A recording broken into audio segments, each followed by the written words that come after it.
Canal Bom de Língua. Curta, compartilhe, inscreva-se.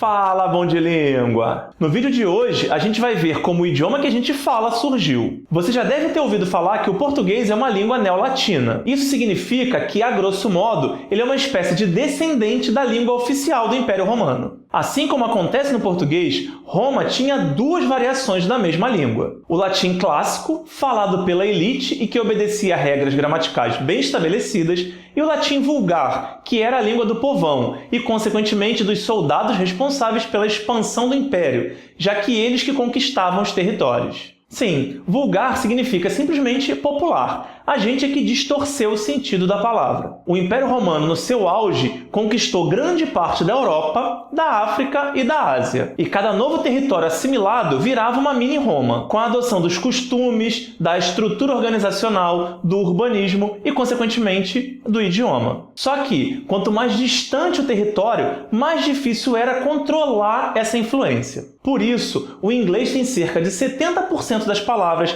de origem latina, mas a gramática é completamente diferente. Ele é um idioma anglo-saxônico. A Península Ibérica, onde hoje ficam Portugal e Espanha, por outro lado, é bem próxima do centro do poder de Roma, e por isso sofreu muito mais influência. Tá gostando? Então deixa seu like aí embaixo, aproveita e se inscreve no canal. O problema é que conforme o Império Romano foi enfraquecendo e quebrando, os povos antigos foram recobrando sua identidade, sua cultura. Foi assim que surgiram os romances, ou línguas românicas, idiomas de origem latina, mas que já tinham individualidades suficientes para se diferenciarem uns dos outros. Além da influência latina, outras culturas também deixaram sua marca na região da Península Ibérica e, consequentemente, nos seus idiomas. Os povos germânicos e, principalmente, os árabes. Os visigodos chegaram à região no século V e só viram seu império cair com a chegada dos muçulmanos, que chegaram no século VIII e ficaram por ali até o século XV. Por isso, até hoje usamos palavras como garbo, íngreme e roupa, de origem germânica, e olá, algodão e azeite, de origem árabe. Você quer exercitar o que está aprendendo aqui, com exercícios corrigidos, tirar dúvidas e ainda fazer aulas particulares comigo? Seja um aluno bom de língua apoiando o canal. O link está na descrição.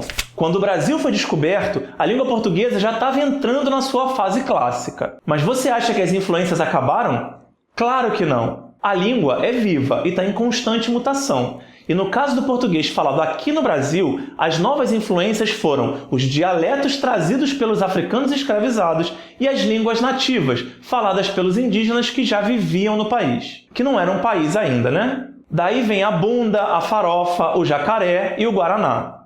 E assim é o nosso idioma, uma mistureba de culturas diferentes. O estudo da origem e da evolução das palavras é o que a gente chama de etimologia. Agora que a gente já conhece um pouco melhor a história do nosso idioma, é hora da gente conhecer os caminhos que levaram as palavras a saírem do latim e chegar até o português. Acontece que as palavras vão passando por transformações fonéticas com o passar do tempo. Algumas dessas transformações geram palavras divergentes, palavras diferentes que vieram da mesma origem, como, por exemplo, pleno e cheio, que vieram da palavra latina pleno. Já outras transformações geram palavras convergentes, palavras iguais, mas que têm origens diferentes, como são, que pode ser o verbo ser na terceira pessoa do plural, o adjetivo ou a variação de santo.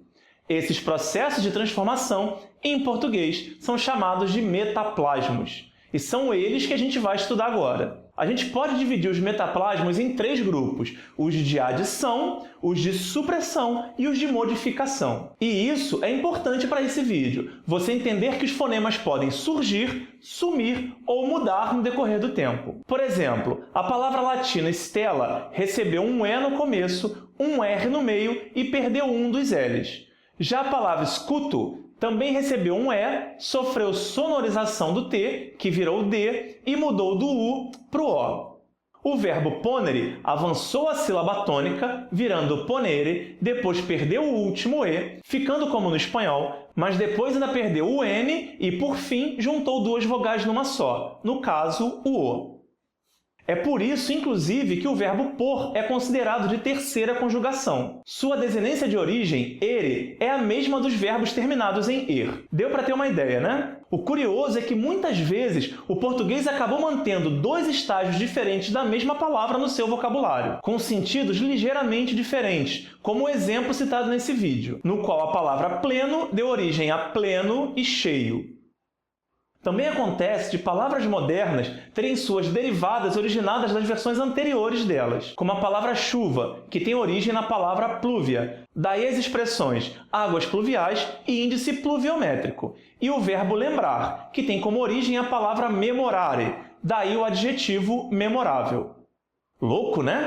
Eu espero que você tenha gostado desse vídeo. Se você ficou com alguma dúvida, deixa aí embaixo nos comentários. Aproveita para deixar o seu gostei e se inscrever no canal se você ainda não for inscrito. Meu nome é Sandro Ataliba e a gente se vê no próximo vídeo.